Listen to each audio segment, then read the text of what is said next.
ഈ വീഡിയോയിൽ കാണുന്ന ചോക്കിംഗ് ഡിവൈസ് വാങ്ങിക്കട്ടെ ഡോക്ടറെ, നല്ലതാണ്? ഒരുപാട് അമ്മമാർ ചോദിച്ചു. A big no.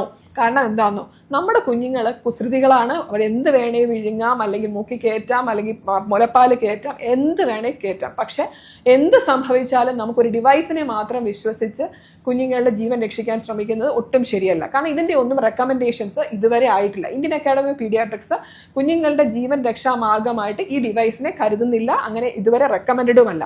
അതിന് ഏറ്റവും സുരക്ഷിതമായ മാർഗം എന്ന് പറയുന്നത് 1 വയസ്സ് താഴെയുള്ള കുട്ടികൾക്ക് നമ്മൾ കുഞ്ഞുങ്ങളെ കമഴ്ത്തിയിടുക, 5 ബാക്ക് സ്ലാബ് ബാക്കി കൊടുക്കുക, കുഞ്ഞ് വീണ്ടും റെസ്പോൺസ് ഉണ്ടോ എന്ന് നോക്കുക, വീണ്ടും റെസ്പോൺസ് ഇല്ലാത്ത പക്ഷം ഇതുപോലെ ചെസ്റ്റ് ത്രസ്റ്റ് കൊടുക്കുകയാണ് വേണ്ടത്. ഇനി 1 വയസ്സിന് മുകളിലുള്ള കുട്ടികളാണെങ്കിലോ പ്രായമുള്ള കുട്ടികൾക്ക് ഹെംലിക് മാനുവർ ഈ വീഡിയോയിൽ കാണുന്നത് പോലെ ചെയ്യുകയാണ് വേണ്ടത്. ഏറ്റവും സുരക്ഷിതമായ മാർഗം എന്ന് പറഞ്ഞാൽ പ്രസൻസ് ഓഫ് മൈൻഡോട് കൂടി കുഞ്ഞ് ഒരു സാധനം വിഴുങ്ങുകയാണെങ്കിൽ കുഞ്ഞിനെ ചുമയ്ക്കാൻ അനുവദിക്കുക. ചുമയ്ക്കുന്നത് നല്ലതാണ്. പിന്നെ രണ്ടാമത്തെ ഏറ്റവും ഇമ്പോർട്ടൻറ്റ് കാര്യം, ഇതായിട്ട് കുഞ്ഞിൻ്റെ വായിൽ ഒരു സാധനം കാണുകയാണെങ്കിൽ ഉടനെ എടുത്ത് കാണാതെ, കുഞ്ഞിൻ്റെ വായിൽ എന്തെങ്കിലും വിഴുങ്ങിയിട്ടുണ്ടെങ്കിൽ ഒരിക്കലും കാണാതെ കൈയിട്ടത് എടുക്കാൻ ശ്രമിക്കരുത്. പിന്നെ അതിൻ്റെ